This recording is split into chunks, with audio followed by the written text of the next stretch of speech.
Hello beautiful people, it's Robyn here and I'm back with another video. This video, as you can tell by the title and of course what you're looking at, I'm going to be doing a review for the books that I read in February. So this month of books was okay. It was some really good ones, and then it was some that was like a little slower in the beginning, but turned out to be really good. And then it was one that I really didn't like so much that's really, really pumped up like in the urban literature community. And we'll talk in depth about that. So let's go ahead and get started. Okay, so the first one, Kayla Shun behind the scenes. When I tell y'all, I am really starting to love Kayla Shun's books. This is a part of a 4-book series. This is book number 3, and I cannot wait to book number 4 because this actually left on a cliffhanger, and I was like, oh, happy that things are panning out, but sad because, and a little bit of a spoiler, the love was like lost at the end, and that is what I want at the end of all of my books. I want for there to be a happy ending with love, and this one, man, it was so much stuff that they were going through. And this one is a good one for my people who my girls who like to read a little bit of hood stuff, but it's not like overly like unattractive, right? So you have these two very, very dominant people in the fields that they were, or lives that they were once in, that don't clash or not supposed to clash. Let's just say that. And so have basically fallen in love.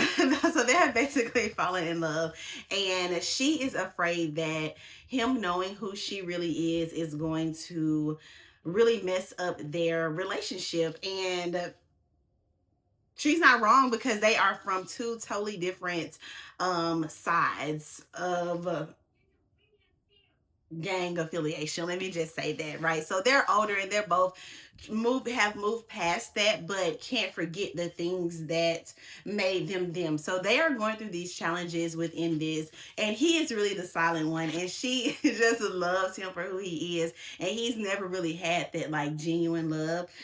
So when he does find out about her past, it's like, what am I to do? Because I'm in love with this girl. Like, I'm supposed to immediately hate you.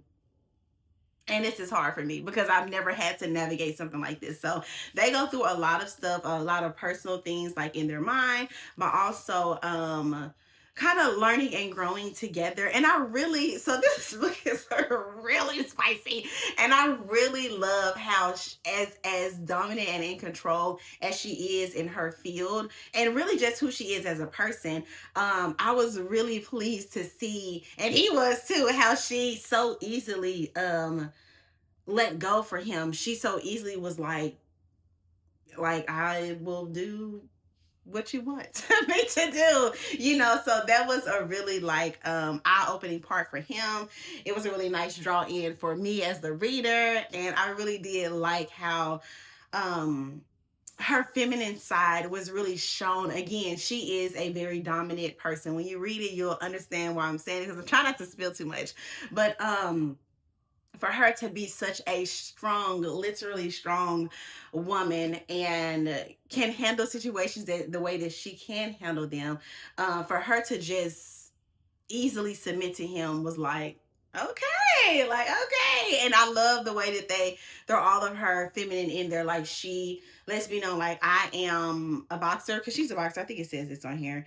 Yes, an MMA fighter. She's an MMA fighter, and but she does so many things to let everybody know, like, I'm still a girl. Like, please don't forget, I'm still a woman. So don't forget that part. But yeah, it was really, really good. I was all in my feelings with this book. I really, really enjoyed it, and I cannot wait to see how this is going to end. I really, really, really, really hope it is how I want it to end.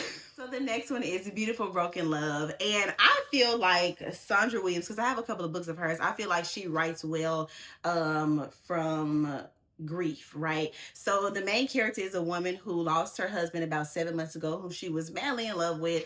But then she comes across this other man who is very interested and wants to pursue her. And she's like, it's kind of soon.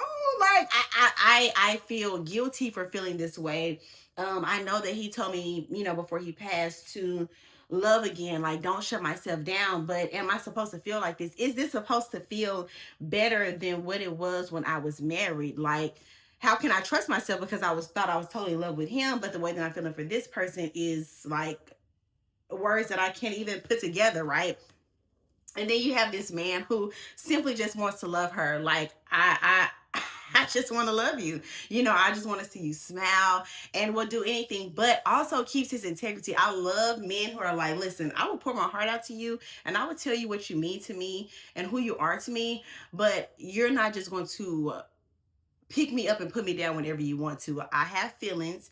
I want to grow these feelings, and I understand that you need safety and security, but I need that too. So I really loved how these two built their bond, like as they were navigating her, trying to figure out, like, should I do this? Like, should I do this? Like, is it wrong to love? Well, not even realizing that maybe, you know, you loving your husband who you had for the amount of time helped you to love this person greater. So just really getting over those feelings of guilt and shame and whatever else comes with being in love again after losing somebody who you were vowed to for the rest of your life. You're still living and they're not living. So this was a really good book, a really, really sweet book.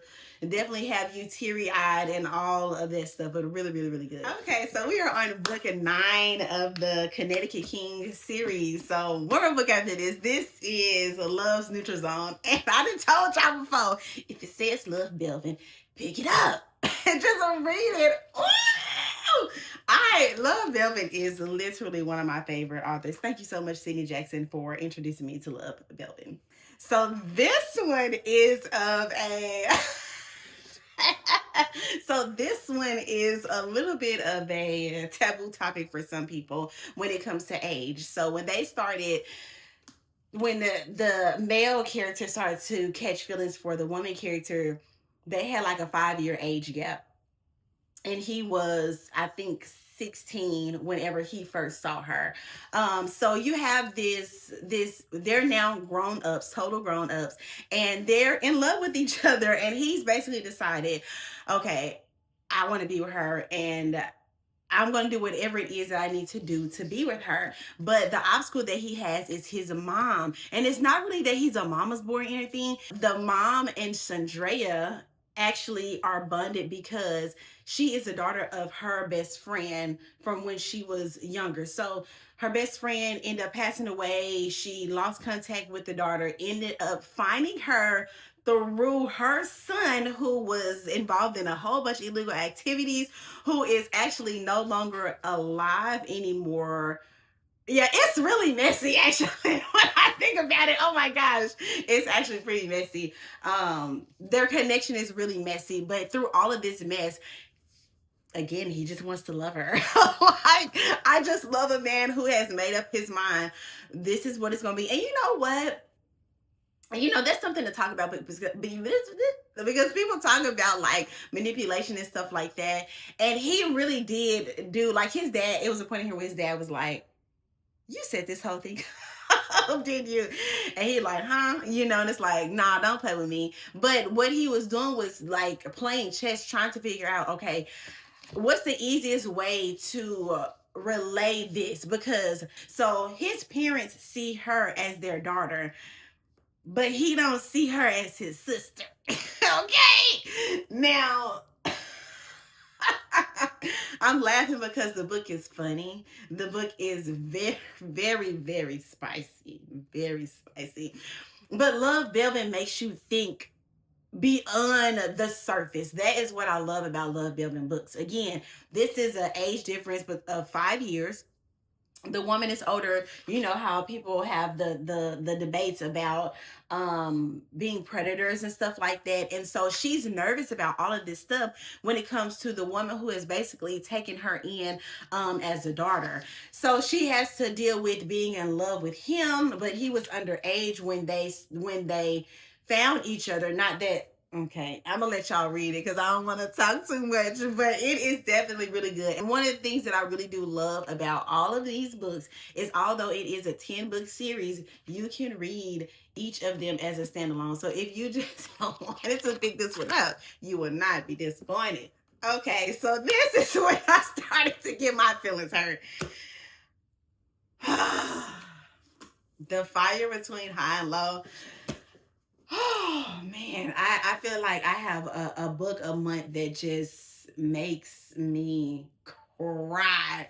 And when I tell y'all this, I had to put this book down multiple times because I was literally crying. Because why are you treating her like this? Like, why is this happening? Like, again, I feel like this month of my books were the love part came very easy, but it was demons that people were messing with that was like stopping them from being able to be blissfully in love, right? So you have these two people who just click. I mean, they just click. They just click. And they're like polar opposites, but at the same time they have so much in common, like so many of the like small things that, I don't know, make people them, make people bond. And then you have addictions, and then you have households and parents, and they're teenagers, or say they're 18, right? 17, 18. So you have a life, you just have a life, and you have decisions. You're growing up. I was crying. Because stunned, I was crying, y'all. Like I was like that when she this part of the book, I was like, I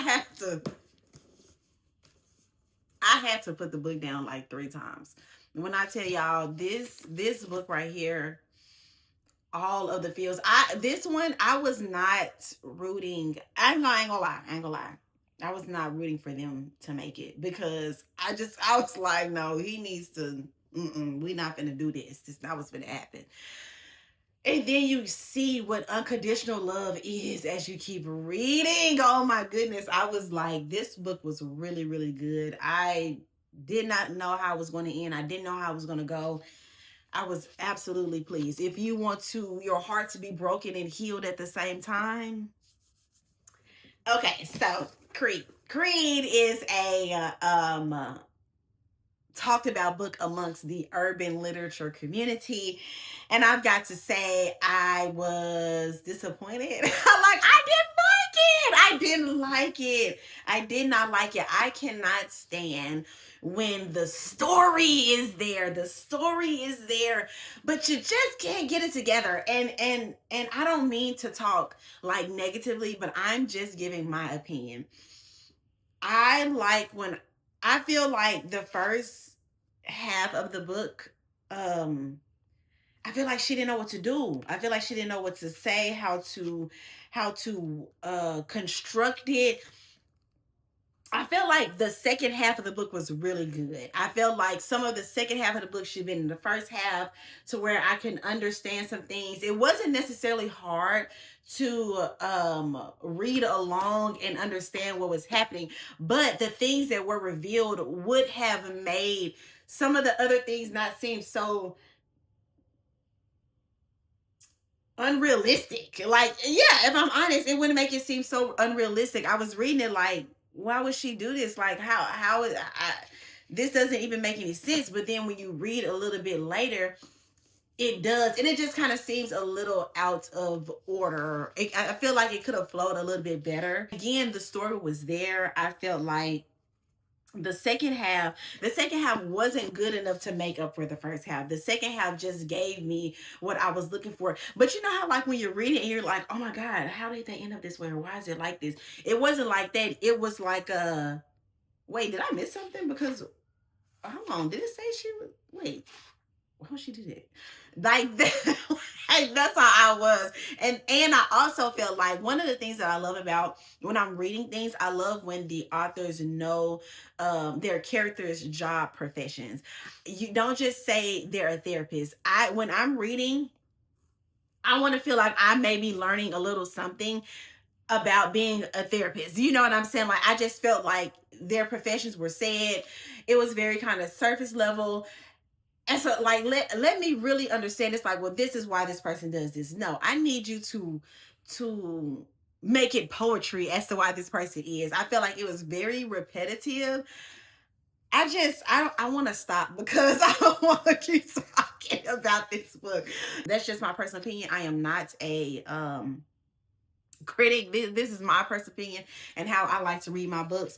And I do remember that I had about 2 years ago, I had another book by her, and I felt the same way.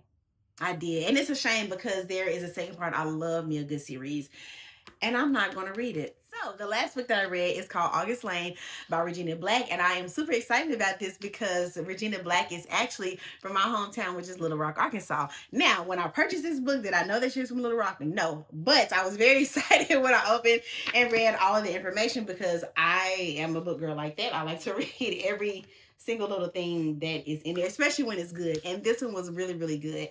So yeah, wow, this one was, so it's a romance novel, but it's not solely on like focused on romance. Whew. August Lane is the daughter of a black country singer who's a woman. Reading this book, first off, this book was constructed so well because I was reading the book and I would have questions like, I wonder why it is this way. Not like, why is this happening?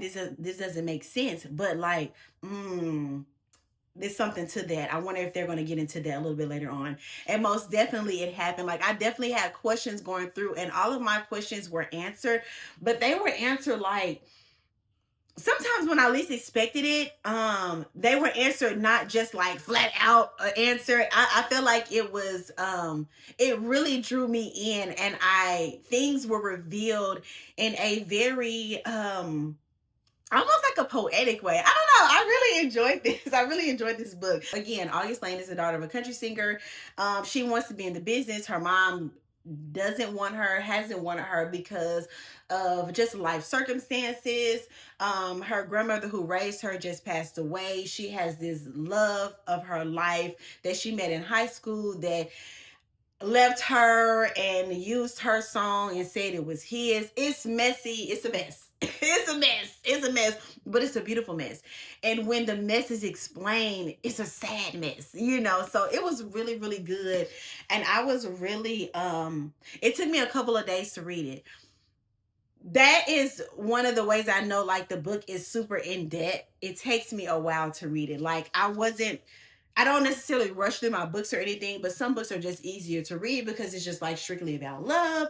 But this one had so many layers to it. I feel like this is a really, really good one for a book club, like conversational pieces. I think I'm going to request this for my book as my book club book. I think I am. It's just, it's so layered, right? It's so layered about where people come from, inclusion, um, entitlement, what fame actually does to people and what it does to the people that they leave behind or the people that they are attached to. Different mental, almost like mental illnesses, things that people in small towns that don't have a lot of money tend to deal with. And I thought it was really good. I also love whenever I read something and I can say, oh, I know that place. She mentioned Little Rock a couple times. She mentioned Philander Smith College. And so I was like, yeah, I know those places. To support an Arkansas author, I would definitely suggest August Lane by Regina Black. It is layered with a lot of stuff. Love, family. You learn a little bit about music history, country music. It's a really good conversational piece about a whole lot of topics. Thank y'all for tuning in today. Do not forget to like this video, share with somebody that you think may be interested in some of the books that I have read this month. Save it for yourself if you need a suggestion for the upcoming months for a book to read. Subscribe, and yeah, I'll see you beautiful people next time.